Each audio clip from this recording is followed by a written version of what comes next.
নমস্কার। সংগ্রামী যৌথ মঞ্চের পক্ষ থেকে আজকের যে ফেসবুক লাইভ সেখানে আপনাদের স্বাগত জানাচ্ছি। গতকালকের দিনটা সকলেরই একটু চাপের মধ্যে দিয়ে গেছে। সরকার পক্ষ যখন মহামান্য আদালতের কাছে বিভিন্ন ধরনের গোল গোল তথ্য পরিবেশন করে তাকে প্রভাবিত করার চেষ্টা করছেন, সরকার পক্ষ থেকে সর্বোচ্চ প্রচেষ্টা করা হয়েছে, সুপ্রিম কোর্টের যত নামকরা আইনজীবী আছেন সবাইকে এই মামলায় যুক্ত করা হয়েছে। এবং গতকালকে আমরা সেভাবে কিছু বলিনি। আমাদের গোপাল স্যার সামান্য একটু সময় বলেছিলেন, আমাদের জন্য আজকের দিনটা ধার্য ছিল। একটা জিনিস বেশ লক্ষ্য করতে পারছিলাম যে গতকালকের শুনানির পরে আমাদের কর্মচারী পেনশনারদের একটা বড় অংশ ভেবেই নিয়েছিলেন যে মাননীয় সুপ্রিম কোর্ট বোধহয় সরকার পক্ষের আইনজীবীদের দ্বারাই প্রভাবিত হয়ে গেলেন। আজকে আমাদের পক্ষ থেকে বক্তব্য রাখার শুরু হয়। তার আগে একটা কথা বলি যে এই মামলা কিন্তু বিগত 3 বছর ধরে সুপ্রিম কোর্টে চলছিল। আমরা যুক্ত হয়েছিলাম মার্চ মাসে। আমরা প্রথম থেকেই বলে এসেছি যে কারো প্রতিদ্বন্দ্বী হিসেবে নয়, বরং যারা মামলাকারী সংগঠন আছে তারা অসীম পরিশ্রম করেছেন, প্রচুর ত্যাগ স্বীকার করেই মামলা চালিয়ে নিয়ে গেছেন। তাদের হাত শক্ত করতে ঢুকছি। অনেকে বিশ্বাস করেছেন, অনেকে করেননি। এমনকি অনেকের কাছ থেকে বিরোধিতাও এসেছে, আমরা নাকি কথা বলার সুযোগ পাবো না।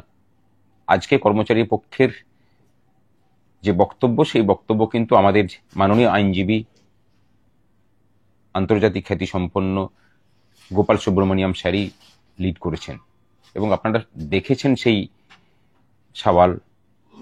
আমার কথা, এটা একটা ইতিহাস, অসাধারণ বললেও কম বলা হয়। এবং সরকার পক্ষের প্রত্যেকটা বক্তব্যকে একদম ধরে ধরে ধরে ধরে খণ্ডন করা শুধু নয়, তাকে প্রতিষ্ঠা করা, আমাদের যুক্তিকে, সেই কাজটা উনি করেছেন।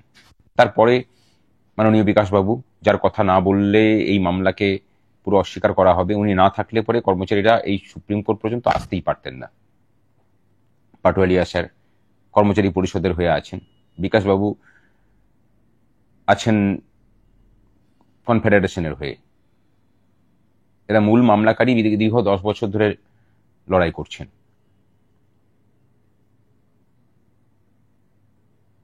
প্রচুর ত্যাগ স্বীকার এই আইনজীবীরাও করেছেন। বিকাশবাবুর কথা বলি, কোনোদিন কোনো ফিজ নেননি। পাটোয়ারিয়াজিকে মাননীয় বিরোধী দলনেতা, তিনি তার পকেটের টাকা খরচা করে কর্মচারীদের হয়ে লড়াইটাকে করাচ্ছেন। যে জায়গায় মামলাটা দাঁড়িয়ে আছে, আমরা চাইবো যে কর্মচারী পক্ষের বাকি আইনজীবীরা সঠিকভাবে বক্তব্য পেশ করুন, যাতে এই জায়গাটা নষ্ট না হয়, সবকিছু ঠিকঠাক হয়। আগামীকালকেও আমরা ভেবেছিলাম যে গোপাল স্যারকে ছেড়ে দেব, কিন্তু পরিস্থিতি যে জায়গায় দাঁড়িয়েছে আমাদের রাখতে হচ্ছে। আর একটা দিন রাখা মানে বুঝতে পারছেন যে ওইরকম মানের আইনজীবী, আর্থিক ব্যাপার আছে। বলতে হয়তো খারাপ লাগছে, কিন্তু একটা কথা সত্যি, যে সংখ্যক কর্মচারী এবং পেনশনার আছেন তার খুব একটা ক্ষুদ্র অংশ কিন্তু আর্থিক সহযোগিতার হাত বাড়িয়েছেন। বাকিদেরকে যেমন আমরা পথেও পাই না, এই লড়াইয়ের আর্থিক সহযোগিতাতেও তাদেরকে পাচ্ছি না সেভাবে। ধরুন একটা বড় অংশের পুলিশ কর্মী আছেন না, এই সহযোগিতায়, এই লড়াইয়ে তাদের কোনো ভূমিকা সেভাবে লক্ষ্য করিনি এখনো পর্যন্ত। আমরা চাইবো যে তারা এগিয়ে আসুন। WBCS অফিসার, তারাও কিন্তু বিশালভাবে বঞ্চিত। তারা গেলে পরে বলেন যে হ্যাঁ আপনার পাশে থাকবো, কিন্তু আসল কাজের সময় কিন্তু সাধারণ গ্রুপ সি, গ্রুপ ডি কর্মচারী বা অন্যান্য তাদের অধস্তন কর্মচারীদের যে লড়াই, সেই লড়াইয়ের ফল কিন্তু তারা ভোগ করেন। খারাপভাবে নেবেন না, আপনাদের সহযোগিতা চাই। মাননীয় ডাক্তারবাবুরা আছেন, যারা অন্তত আর্থিক সহযোগিতাটা করে এই লড়াইটাকে সহযোগিতা করতে পারতেন, কিন্তু সেই প্রচেষ্টা আপনাদের কাছ থেকে এখনো পর্যন্ত আমরা পাইনি। বা বিভিন্ন বিশ্ববিদ্যালয়, কলেজের প্রফেসররা আছেন, আমরা চাইবো যে আপনারা অন্তত এইবার এগিয়ে আসুন। রাস্তার লড়াইয়ে আমরা যেমন অপ্রতিরোধ্যভাবে লড়ে বর্তমান রূপার 15% বকেয়া আদায় করেছি, এখানে যে সেক্টরগুলোর কথা উল্লেখ করলাম তাদের ভূমিকা প্রায় নেই বললেই চলে। ঠিক একই রকম ভাবে এই যে আইনি লড়াই চলছে, সে আইনি লড়াইয়েও আপনাদেরকে যাতে খুঁজে পাওয়া যায়, সেই ব্যবস্থাও কিন্তু আপনাদেরকে করতে হবে। আমাদের QR কোড আমাদের গ্রুপগুলোতে পাওয়া যাচ্ছে, সেখান থেকে নিয়ে চাইলে পরেই আপনারা দিতে পারেন। বাস্তবিক বলছি যে আগামীকালকে আমাদের যারা আইনজীবী আছেন, বড় প্যানেল আমরা নামিয়েছি। পয়সা ছিল না আমাদের কাছে, কিন্তু আমরা একটা জুয়া খেলার মতো করেই খেলেছিলাম যে এই মামলাকে যদি প্রতিষ্ঠিত করতে হয়, সরকার পক্ষ যেটা করছে সুপ্রিম কোর্টের বিখ্যাত আইনজীবীদেরকে দিয়ে বিভিন্নভাবে মানে কোর্টকে প্রতারিত করে এই মামলাকে শুধু বিলম্ব করে যাচ্ছিল, অন্য কিচ্ছু নয়। আমরা বলেছিলাম বরাবর, এটা আমাদের অবস্থান ছিল যে তাদের থেকে বড় আইনজীবী না নিয়ে এলে পরে এই মামলা ঠিক মতো চলবে না। আপনারা দেখতে পেলেন তার ফলটা। সোমবার থেকে দাঁড়িয়েছেন, এই মামলা সোমবার, মঙ্গলবার, বুধবার, আগামীকালকেও শুনানি হবে। এবং আরো একটা বিষয়, বিগত 3 বছর ধরে এই মামলা ছেড়ে বাকি মামলা শুনানি হচ্ছিল, আর এখন সমস্ত মামলা ছেড়ে এই মামলার শুনানি হচ্ছে। একজন আইনজীবীর প্রভাব কিরকম হয় আজকে সেটা সকলেই দেখেছেন। লড়াইটা আমরা যেভাবে বলেছিলাম, যে স্ট্র্যাটেজিতে গিয়েছি সেই স্ট্র্যাটেজিতেই নিয়ে গেছি। ফল আমাদের হাতে নেই, কিন্তু একটা কথা বলতে পারি যে কর্মচারীদের পক্ষ হয়ে যে লড়াইটা চলছে, সমস্ত কর্মচারীর পক্ষই তাদের সেরা প্রচেষ্টাটা করছেন। এরপরে আর কিছু করার নেই, এরপর বাকিটা বিচার ব্যবস্থার উপর আমাদের নির্ভর করে থাকতে হবে। আমরা নেগেটিভ ভাবছি না, সমস্তটাই পজিটিভ ভাবছি। আগামীকালকেও গোপাল স্যার উপস্থিত থাকবেন, আমরা বিলিভ করছি, আশা করি সবটাই ভালো হবে। এত লড়াই বৃথা যেতে পারে না, কিন্তু রায় আমাদের পক্ষে আসার পরেও কিন্তু নতুন লড়াই শুরু হবে। সুপ্রিম কোর্ট রায় দিল মানে অধিকার পাওয়া নয়। কর্মচারীদের বলবো, সমস্ত স্তরের কর্মচারীদের এবার কিন্তু পথে নামার এবং গায়ে ধুলো কাদার মাখার প্রস্তুতি নিয়ে নামতে হবে। এই সরকারটাকে জব্দ করেই যদি রায় আমাদের পক্ষে আসে, যেভাবে আদালত কক্ষের ভিতরে জব্দ করে রায়টা আমাদের পক্ষে নিয়ে আসা হচ্ছে, ঠিক একই রকম ভাবে রাস্তার আন্দোলনটাকেও কিন্তু সেই পরিণতিতেই নিয়ে যেতে হবে। কিন্তু কাজ এখনো বাকি আছে আদালত কক্ষের ভিতরে। আমাদের কর্মচারীদের পক্ষের আইনজীবীদের লড়াই করার জন্য আপনাদের সহযোগিতা প্রয়োজন।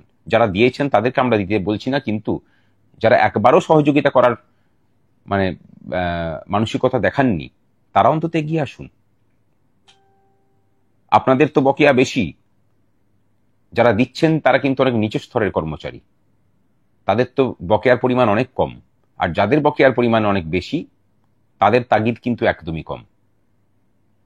আসুন, আপনাদের সহযোগিতার অপেক্ষায় আমরা আছি।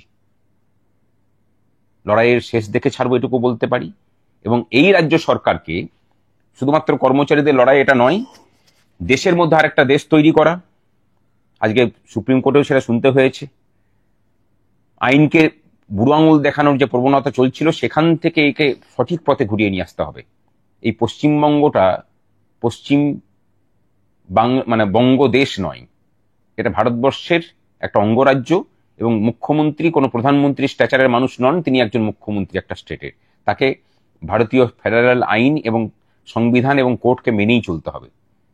এটাকে পথে নিয়ে আসি, কর্মচারীদেরকেই দায়িত্ব নিতে হবে। আসুন সকলে, আর এই বার্তাটা দয়া করে সকলের কাছে ছড়িয়ে দিন। শুধু নিজে দিলে হবে না, বাকিদেরকে উৎসাহিত করুন দেওয়ার জন্য। এটা না হলে পরে আমরা জিততে পারবো না। আর আমরা আরেকটা কথা বলি, শুধু বড় আইনজীবী দিলেও হয় না, তাকে প্রস্তুতি করিয়ে দেওয়ার কাজটাও কিন্তু করতে হয়। যে কারণটা আমরা এগিয়েছি, আমাদের যে প্রস্তুতি পর্বে যে কন্ডাক্টিং লয়াররা ছিলেন, বিক্রম ব্যানার্জি, সিদ্ধার্থ ব্যানার্জি, সুদীপ্ত দাশগুপ্ত, এদের অবদানটাও কিন্তু ভোলার নয়। তার সাথে আমাদের সংগ্রামী যৌথ মঞ্চের কর্মচারীদের একটা নিজস্ব টিম, আমরাও সবাই চেষ্টা করেছি। এদের ভূমিকাকেও স্যালুট। এরা হয়তো পর্দার পিছনে আছে বলে দেখতে পাচ্ছেন না। নচিকেতা যোশীজি আছেন, মামলাতে এখনো আছেন, হয়তো উনিও কালকে বক্তব্য রাখতে পারেন, জানি না সুযোগ পাবেন কিনা। কিন্তু যে প্যানেল আমরা নামিয়েছি সেটা দেখতেই পেয়েছেন তার কার্যকারিতা। দেখা হবে আবার আগামীকাল, আশা করি শেষ শুনানি হবে এবং খুব তাড়াতাড়ি রায় বেরোবে। অধিকার অর্জন হলে, একটা স্তর যদি অধিকার অর্জন করে নিতে পারে, সেটা এই রাজ্যের বঞ্চিত মানুষের সমস্ত স্তরের জন্য দরজা খুলে যায়। সেই চেষ্টাটাই করি, চলুন।